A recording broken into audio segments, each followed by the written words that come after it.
Hello and welcome to the 1994 AAA State Championship video for Thomas County Central. I'm Randy Young. This is head coach Ed Pilcher of the Thomas County Central Yellow Jackets.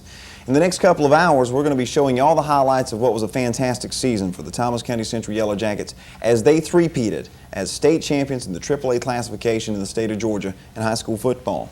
Coach, this is your fourth season, 1994. 3 of those seasons have brought state championships to Thomas County Central. Unbelievable success in a relatively short period of time. Could you have ever foreseen this? No, not really, Randy. It's something that coaches work for all their lives, and hopefully just to get a chance to play for one. But to play for 3 and win 3 and all of them be at home is unbelievable. But we've had some very good fortune happen to us. We've had some great high school football players. We've got a great coaching staff. It all starts from the top, from the administration all the way down. And when you have everybody working together for a common goal, it makes your job and our job much easier. And I think that's really the secret to our success, is that everybody wants to accomplish the same thing, and we don't care who gets the credit. Let's just get it done. And I think that's really been a remarkable feat for these kids and for our coaches and for this community, and we're just very pleased with it, obviously. After the '93 state championship, there were a lot of holes to fill going into 1994. I remember talking to you back in the spring of 1994 as you began spring practice, and you had some concerns. What were they as you headed into the '94 season? Well, obviously, the number one concern was the quarterback position. The one thing that amazes me about this whole three-peat is that we've done it with 3 different quarterbacks, 3 different offensive lines, and really 2 different defenses. Mm-hmm. So it says a lot for our kids and our coaches that to get our kids to play at a level such as this, to be consistent too. And I think that's the key, is once we get to the playoffs, we've been pretty consistent. Mm-hmm. And we get the kids ready to play from the beginning and peaking at the right time. And I think that's the key to success, is have your kids playing the best ball at the right time. Well, you obviously got some respect around the state as you got ready to begin the 1994 season, because you began in the preseason polls ranked number 1, and that probably added a little bit of pressure to you as well. Well, it does, but pressure is really just self-imposed. I think that that's an honor to our kids and to our program to get that kind of respect. But in reality, we know that preseason poll doesn't mean anything. It's the poll that counts at the end. That's the 15th ball game. That's the one we're interested in. And yeah, it may put some little pressure on him. I don't think it put any pressure on us as a coaching staff. It may have put some pressure on some youngsters trying to fill in some shoes and do well right off the bat. And I think it showed early in the season that maybe we were trying too hard. Maybe we weren't just ready yet. Right. And things just sort of clicked. It came together and gelled together after a couple of ball games. And after we got out of the number 1 spot, then we got back down and start playing the kind of football that we were capable of playing. What were your expectations going into the season? What did you expect from this squad? Well, I really thought that we could be a playoff contender. I honestly did, because of our defense. Our defense was the best defense I've ever been around, as a coach for 23 years. I'm not talking about we've not necessarily the best defensive players we've had, right, but as a unit playing together, overall team quickness, speed, getting to the football, aggressiveness. It was by far the best that I've been around as a coach in my 23 years of coaching, and obviously it showed. You mentioned the quarterback position as one of your key concerns going into the '94 season. In the first game against Colquitt County, who, by the way, was one of the top-ranked Quad A teams in the state in that opening ball game, that concern at the quarterback position really stood out. Young Paul Guyton had a very tough task ahead of him in the opening game against the Packers. Well, you got to remember, Paul, he played about 5 or 6 snaps in a B-team game one time. We took him at the end of the '93 season in practice and started working on some drills with him. Then after the season, we started meeting in the mornings in January and right on through May to get him prepared for spring practice. And the kid never backed off. He worked his rear end off, and he did the things we wanted him to do, and he kept getting better and better. Has a heart as big as this room, and those things are the intangibles that you can't put your finger on any one thing, but those things make him the winner he is. And going into the spring, I was concerned about whether he could pick up the reads, and he did a great job. Improved over the summer, but the pressure of playing a game he has not seen. And that first ball game against probably the second best defense we'd seen all year, other than the one we saw every day of practice. That's a bad way to start your career off as a quarterback, trying to get the reads against that defense, and it showed a little bit. He made a lot of mistakes, but those are first game mistakes, and those things are going to happen. But we had the week to regroup, and he came of age, the second ball game, and from that point on, we improved offensively, and our defense, literally carried us for the first 2 or 3 ball games. Well, and young Paul Guyton very fortunate to have someone like Johnny Cooksey, all-star, all-state running back behind him, and Johnny early on in the year showed a leadership role for this football team. Well, Johnny knew that going into the season that we were going to depend on him early to carry the load, and he did. He had over 600 yards rushing after the first 3 ball games, and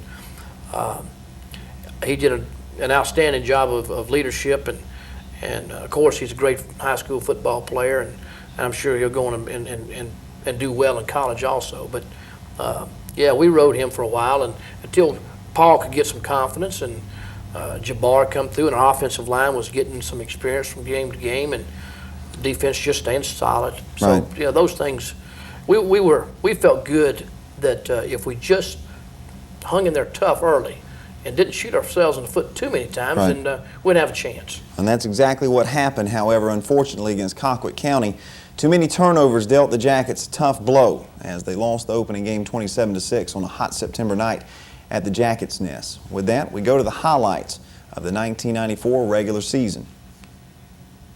Coach, we opened up against Colquitt County at home, and again, turnovers killed us through the night.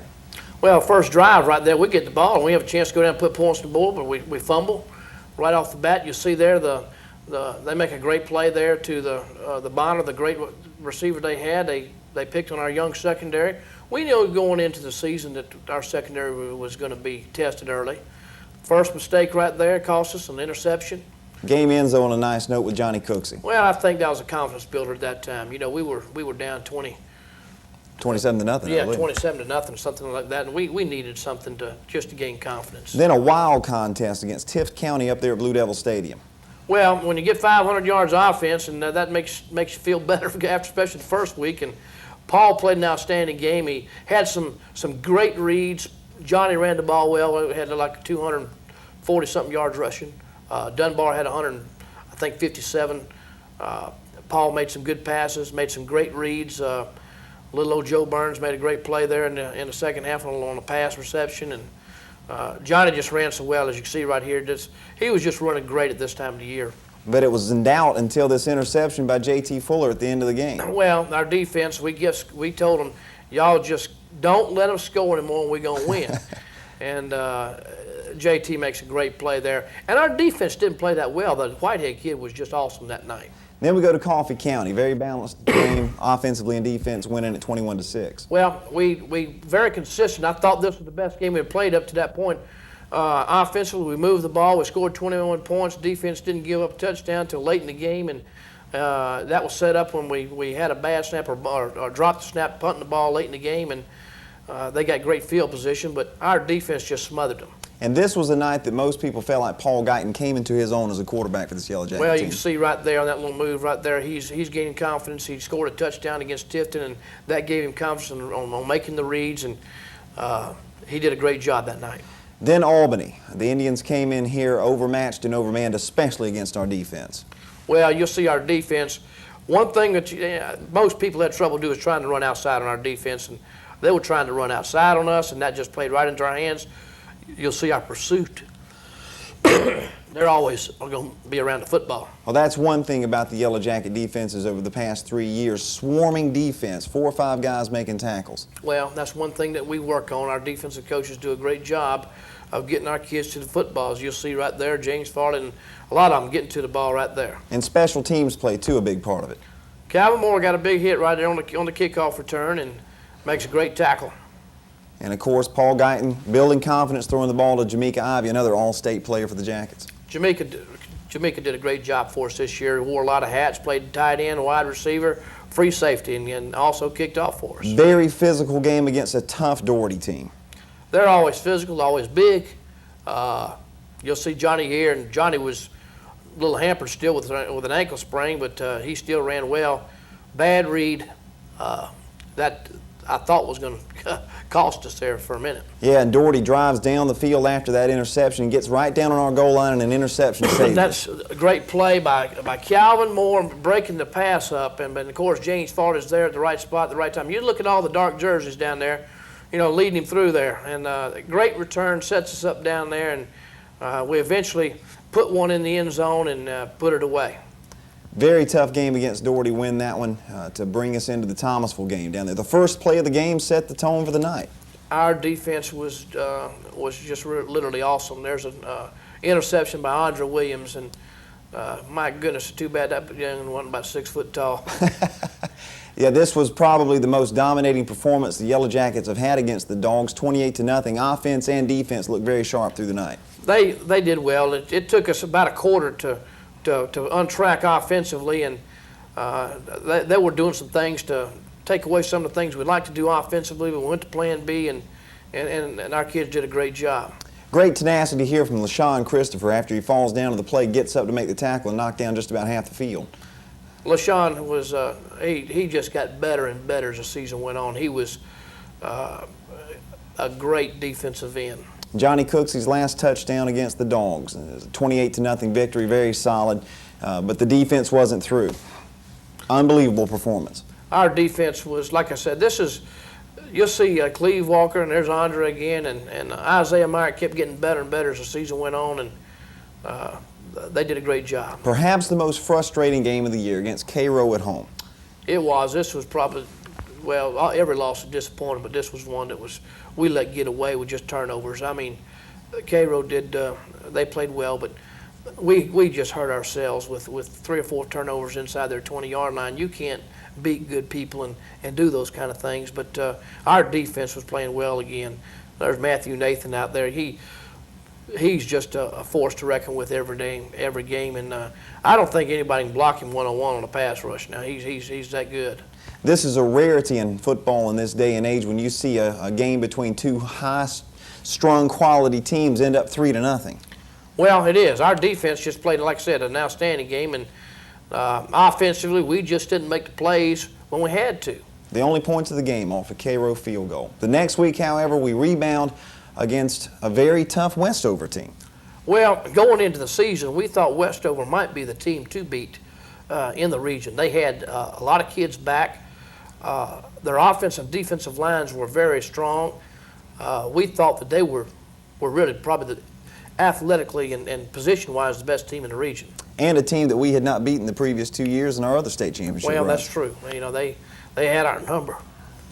And, of course, Paul Guyton throwing the ball here to Charles Reese, who makes a great run. Charles back for his senior season next year. I know you're happy about that. Oh, yeah. This is a great play right here by, I think, Myrick. Isaiah does. Makes the play right here. And I think he's going to score, but I think, Charles comes in there and he cuts right in front and actually trips him. And, again, Johnny Cooksey and Jabbar Dunbar in the backfield, a nice tandem, excellent run. Great block by Jamaica. The next week, Monroe, Coach, defensively tough as always. They were very, very tough. The Leroy kid was a great defensive player, and they had a couple of other defensive players who were very good. Our defense played extremely well this ball game. Charles Reese returning a punt right there, some great blocks from downfield, and their offense was just literally handcuffed the whole night with our pursuit and our quickness, and I felt sorry for them. I really did for it at one time. Well, quickness on both sides of the ball that night was the story of the game. Our offensive line and defensive line dominated. Well, they did. There's no doubt about it. And Paul played a good game, makes a great play here, throwing the ball to Johnny Cooksey for a touchdown. And then homecoming. Yeah, then homecoming. Worth County, and this was a battle for home field advantage the next week in the first round of the playoffs. Well, homecomings can be good and they can be bad. This particular time it was bad for us. Our kids, I don't know if we didn't play with the intensity or what, but Worth County played awfully well. But I just didn't think that was the team that normally takes the field at this time of the season for us. And we sort of shot ourselves in the foot again. Played continued very well on defense for us, and of course offensively we did hold a lead. We had a 13-7 lead after Johnny Cooksey's touchdown here in just a moment, and Worth County, we thought, had one last gasp drive. They got down close to the goal line, but our defense shut them down. But then we made an offensive mistake that gave them the break they needed. LaShawn Christopher made a big play there on that defensive stand. The turnover gives Worth County the touchdown and a 14-13 victory heading into the region playoffs the next week. Coach, we opened up the playoffs again against Worth County and started off on a nice note with Jamaica Ivy. Well, we did, and the whole week that we prepared for Worth County, the one thing that we talked about, and I think you'll see it in the highlights here, was we're going to play this game with a lot more heart than what we did the week before, and that was sort of what we were going to put our hat on for the playoff season. You got to play every game with a lot of heart. You can see a little bit more pep in the step out there, a little bit more quickness. Without a doubt, you know, we're flying to the football, and our offensive line's making some great plays. Jamaica makes a great play again there. Paul makes a great run here and shows his quickness. It was just a great game for us, especially after the way we lost the week before, and we had something to prove to ourselves. And it was just a great game. And I think the game was won with the heart. Winning it up there in Worth County 35-7. Next week, you go to Columbus to take on a very highly regarded Columbus team. And again, a great performance. Well, Columbus was highly regarded over in Columbus. I think they would have had a little bit of difficulty in our region, but our kids played extremely well, and they bottled them up too. Great effort by everybody. And defensively, of course, another shutout, 40-0 victory. Well, the defense, you know, in the playoffs, as you know, they didn't give up 2 touchdowns the whole playoff season. Very impressive performance again up there on their field. This is a team that came into the football game very confident. Well, the thing, I think they were beat when we showed up. Our fans were already there in number, and we had more fans to start the game than they did, and I think that pretty much set the tone of the stage of the game, the tone of the game, how it was going to be, and our kids responded well. Again, a 40-0 victory for Thomas County Central in the second round of the playoffs. Chris Beatty here, young linebacker on an interception. Next week, back home against a very talented Josie team. They were. The week before, they had upset a pretty good Peach County team, and we knew going into this game they had a lot of speed and quickness, some good skill folks. It was going to be a challenge for our defense because offensively they were much better than they were defensively, and we were concerned about giving up the big play, but you see here our defense just swarming all over the field and preventing the big play. Again, a complete performance on both sides of the ball. Your team peaking at the right time. Well, there's no doubt our offense is starting to play with a little bit more consistency. Our defense has been playing extremely well the last 3 or 4 weeks, and we seem to be hitting on all cylinders right about now, and this is the time you want to do it. Defense playing tough against Josie, posting a 34-0 shutout, setting up a very special game the next week in the Georgia Dome against Dalton.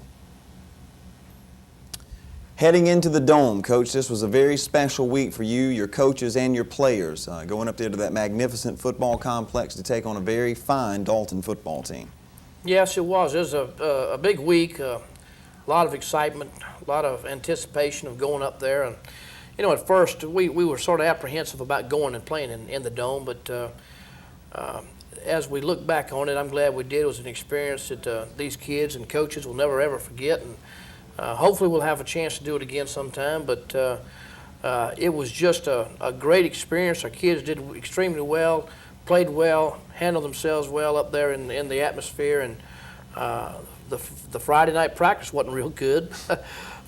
We had some sickness Friday night, and we were worried Saturday, who was going to be able to play, but as things would work out, everybody got okay by the time the game started, and it was just a great week. And of course, a very interesting matchup too against the Dalton team that you had taken on in the same exact round, the North Georgia Championships in 1993. You defeated them pretty soundly in Dalton last year. This year they were very motivated. Well, without a doubt, and they were coming in here undefeated again and on a roll, and top ranked, #1 in the state, and had beaten a couple of people in the playoffs, probably who had a lot more athletes than they did, and they were playing well. They really were. But as we all know, we were playing pretty good this time too. We felt very confident going into the game. We thought that our speed and quickness would overmatch them, and as it did, as it turned out, it did. It didn't look good early, but our kids played a whale of a ball game. And with that, we go into the 1994 North Georgia Championship highlights, extended highlights of Thomas County Central versus Dalton. And after that, the 1994 State Championship game with Thomas County Central in Dublin. Offensively, you cannot lay the ball on the ground. This first series will be important as far as the butterflies are concerned. Paul Guyton with Jamaica left, Charles Reese right, the split backfield behind him, Dalton in about a 5-man front. Paul may be changing the play here. Looking that line over. Long count. He'll take it this time. He's going to keep it up the middle. Paul to the 25. Paul to the 30. Dives down there, and they'll knock him down to about the 29.5. Paul kept it off left side. Didn't have anybody cover him over there. Some good down blocking. Somebody got a hold of the linebacker, and I picked up good yardage, almost the first down. 9 3/4 yards on first down for Paul Guyton running off left tackle. He faked the dive to Jamaica, or actually to Jabbar up the middle, and then just scooted around left end. Now it's second down about a foot. Paul brings them up. Their defense isn't set as we've got 2 men wide right now. They get it set. The split backfield behind him. He takes it this time. Tries to keep it. Paul over to Jabbar. It's on the ground. It's bouncing back there. Dalton picks it up, and they're going to run it in.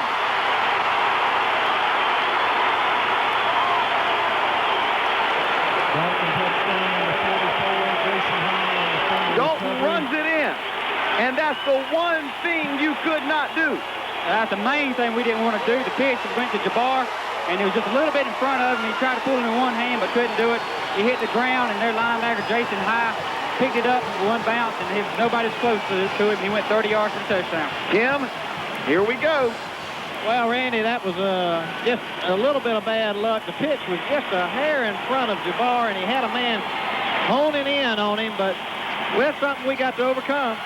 Jay Dukes for your extra point. Set down. There's your kick, and it is good. It's 7-0 Dalton. Dukes gets the signal. Up to it. Kicks it. This time a little bit shorter. Looks like Johnny Cooksey. No, that's Isaiah Myrick at the 10, to the 20, to the 25. He's to the 30, to the 35. Isaiah Myrick to the 40, and he dives down to the 43. Isaiah Myrick. He found a seam over there on the right sideline and brought it up over the 40-yard line. It's a good starting field position. We just need to hold on to the football. Jim Shera down there on this carpet. We've got to get in this thing mentally. Well, we do, and we've got to take care of the ball. We've said that all year. When we take care of the ball, we're all right. But I don't see any panic on this sideline yet. It's a long way to go. 31-yard return. Yeah, in fact, 11:05 to go in the first is Paul with a man wide right, a man wide left. Split backfield behind him. Again, he may be changing the play. Looks a 5-man front over. He's going to take it this time, try to keep it. Left side, Paul to the 45, knocked down at the 46. That was Jason High again. That linebacker met him in the hole. He picks up about 2.5 yards, and it'll be second down and about 8. All right, yeah, about 8. Give him 2. That linebacker, we remember him from last year. He was, we thought he was a pretty good player, and this is his senior year, and he certainly started out very well. Yeah, the Catamounts are very fired up right now. Very fired up. As they're leading at 7-0 off the turnover. Paul Guyton now with Reese wide left. Joe Burns right, the split backfield behind him. Again, a 5-man front for Dalton, 2nd and 8. He takes it this time, goes to Johnny at the middle. Johnny to the 50. Johnny runs over some folks and drives down to about the 47.5. Johnny Cooksey right up the middle. Yeah, I was fixing to mention that Johnny hadn't touched the ball yet, but he certainly picked up good yards that time up the middle and running the trap. Tim Sherrod, that's a little more like it. Yeah, and, you know, one play does not make a game. We play a full 48 minutes here, and like I said, I don't see any panic down here. We moved the ball in the one play that we ran the first time. We've been successful. Just got to hang on to it. 3rd and 1. Paul with the split backfield behind him looks at a 5-6-man front. He's going to take it this time. Try to go. No, Paul pitches it. There's Johnny. 45 to the 40. Johnny Cooksey. 35. Johnny Cooksey spins and drives to the 31. Johnny Cooksey. I think Jason High made the tackle that time, but we picked up good yardage all the way to their 30-yard line. And a great decision by Paul Guyton that time, And he certainly pitched the ball, didn't remember that last pitch, and made a good decision. Johnny Cooksey off left side. He comes up hobbling just a little bit. Remember now, he twisted his right ankle and knee last week. 1st and 10 at the Dalton 31. Paul Guyton with Joe Burns wide right. Charles Reese left. Looks like Jabbar and Johnny behind him in split backfield. And again, Paul changing the play. 1st and 10 from there, 31. He takes it, tries to go up the middle. There's Johnny. Hit as he bounces off somebody and drives down to about the 26. He picks up about 5. Yeah, good pickup up the middle, running the trap, but Jason High on the tackle again. We might call his name all night long. Tim, that Jason High, number 44 for them, are one-man wrecking crew so far. Yeah, he is, and they're playing a 4-4. They're trying to line up basically 4 linebackers. They're trying to run to the ball, but I'm going to tell you, Randy, the speed and quickness, we've got it on them. Split backfield behind Paul. A man right, a man left, 4-man Dalton front. He's going to take it this time, run a little cross, but play to Johnny. 25, Johnny runs over somebody and drives down to about the 21. Johnny Cooksey picks up about 6 yards. Yeah, he ran over that other linebacker for him, Kevin Carpenter, but that was a little delay counterplay to the left side.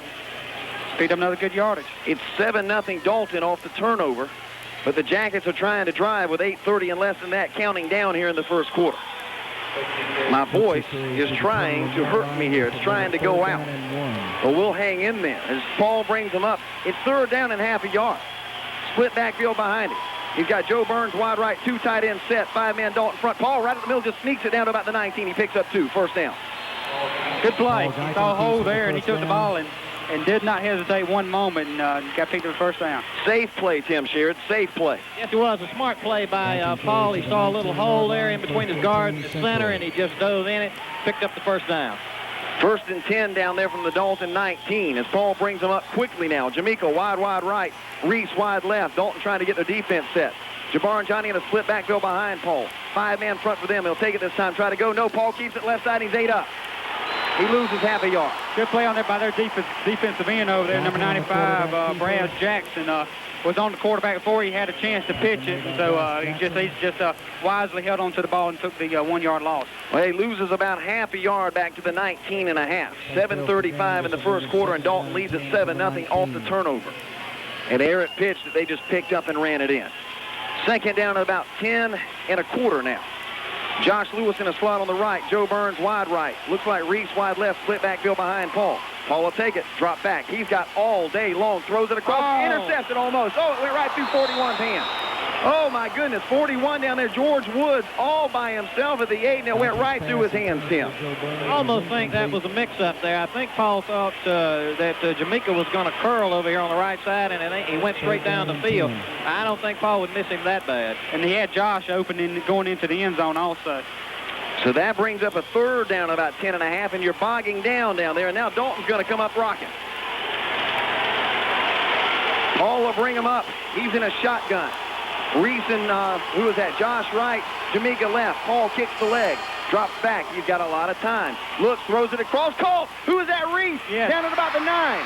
Charles Reese may be half a yard away from it, but he caught it at the 9 and then was driven backwards. He may be an inch away. He's going to be a little short, but that was a good curl pattern by Charles. Came back to the ball, and he's trying to miss the tackler and cut back in for the score, but they put a good tackle on him.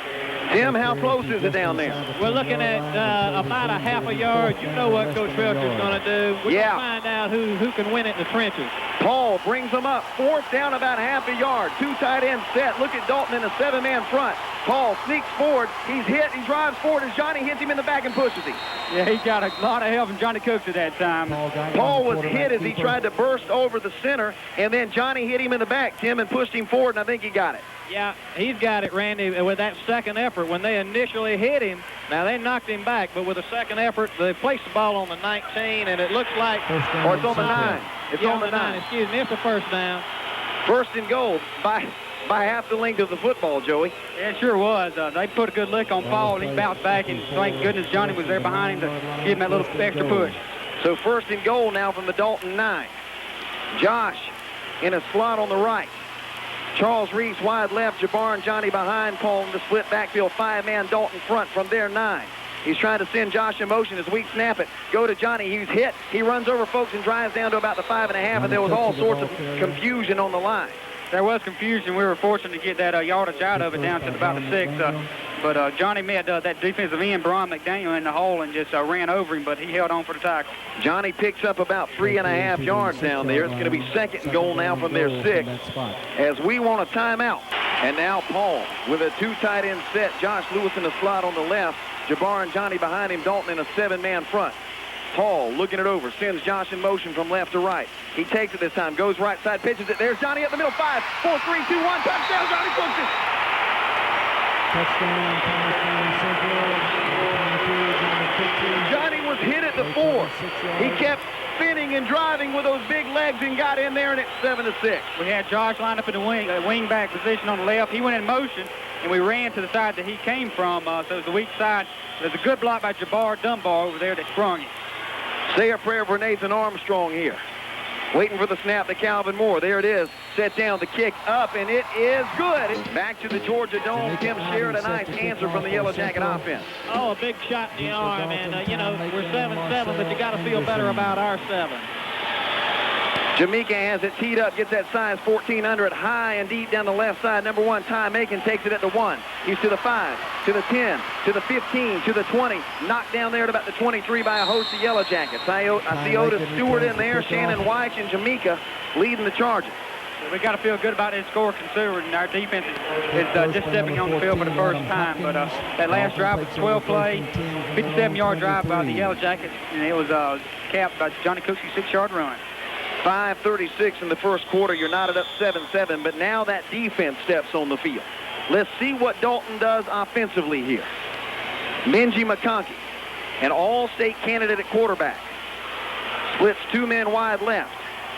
He's got a split backfield behind him. That's Peter Putman and Ty Macon. We're in about a 6-man front. As we shift and they move. They sure did. The left tackle jumped as we shift our defensive formation. Tim Sherrod, that has worked for 3 years. Absolutely, and it especially will work when a team hadn't seen it all year and is not necessarily prepared for it like some of the teams in our region. Just looking up now the line of scrimmage, Randy, it looks to me like we're pretty equal as far as size goes. We'll see how the quickness pans out on our defense versus their offense. And, Joey, what a crowd here. Oh, man, I'm talking about the Yellow Jackets are over there on the other side, aren't they? Tim, they've showed up in force. They really did, Randy. We got a huge crowd up here. Benji McConkey now, 1st and 15 from about his own, 18. With 2 men left, 2 men behind him. JT acting like he wants to blitz as we're in a 6-man front. We shift again. McConkey looks the line over, long snap. Takes it, tries to go out the middle to Macon, who's going to be hit and knocked down after a pickup of about 2. Andre Williams there at the bottom of the pile holding on to him as the other defensive players come and wrap him up. They went to Ty Macon, who comes in here so far, a senior running back, 837 yards on the season. That was the same trap at the middle that we run, so we're used to seeing it. Give him 3. It'll be second down at about 12.5 down there. As McConkey again splits 1 man wide left. That's Ricky Hammondtree. Split backfield behind him. He may be changing the play. Second down about 12.5 as we're in about a 6-man front. We look it over. Long count from McConkey. He takes it, tries to go at the middle, and the guy's 8 up. He goes to 40, Peter Putnam, and that's not going to work. We knock him down after a gain of 1. And number 43, LaShawn Christopher, came in and put the tackle on him. Tim Sherrod, the line so far a little bit quick. Yeah, they really are, and as always, our biggest weapon on defense is probably our linebackers. They're as quick as anybody's linebackers in the state, and now we're probably going to see what they're going to do, what kind of pass rush we can get on him. 3rd and 10 now as they're back to the original line of scrimmage at about the 23. McConkey splitting 2 men wide left, 1 man right, split backfield behind him. He may be changing the play again as we're in a 4-man front. The backers up close. McConkey looks it over. 3rd and about 10 as the backers act like they want to blitz. He's going to take it, drop back, run a little draw to 1. Who's at the 25, at the 30. Oh, he hit! Isaiah Myron at the 31. That was a bone correction tackle right there. Stopped him short of the first down also. Tim Sherrod on the field. Oh, did you hear that earthquake back in Thomas County as Larry Myrick laid that young man out? Man alive, did he hit him. You heard the crowd respond to the replay as they showed it back on the board. Isaiah Myrick, the lick of the year defensively, as Macon was just breaking open at the 32, and Myrick killed him. Oh! Now Dukes will punt with Jabbar and Reese back at their 30. Duke, he's standing on his 18 now. They want a timeout. 19, gets the snap, gets his foot up under it. Good kick down there. Looks like Reese will take it at the 30. He's going to be hit and knocked down at the 32. He tried to run off right side, and Ty Macon, that guy that was decapitated a minute ago, knocked him down. Yeah, he must still have some sense about it because he made a good tackle on the punt coverage thing. And the Jacket crowd over there. All you're hearing is blue and gold, as that defense sends a little South Georgia message. And now we take over at our own 32 with 2:44 to go in the first quarter. Paul Guyton splitting Charles Reese and Jamaica right. Jabbar and Johnny behind him. Dalton in about a 4-man, 5-man front now. Paul looks it over. He sends Jamaica in motion from right to left. Paul will take it this time. Try to go to Johnny. Up the middle. Johnny, 40, 45, 50, 45, 40, 35, 30, 25, 20. Johnny Cooksey, touchdown! Johnny Cooksey blasted it off right side, and nobody touched him. It's certainly not even a fingertip on him. He's got a big hole on the right side of there behind Joe Petrie, and just outran him. Guy had an angle on him, number 9, for them, Anson High, but he just left him. And the Dalton crowd has sat back down, as Nathan Armstrong will come in to kick. Man, did Johnny turn it on when he got to the 50. I'll come to you in a minute, Tim.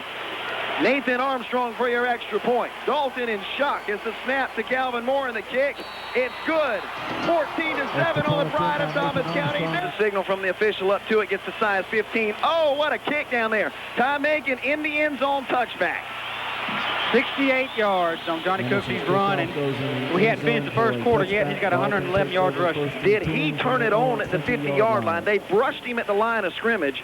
He saw a wide open space, and he turned on the Jets. He saw the goal line. When he hit the 50-yard line, he could see that goal line, and he really turned it on.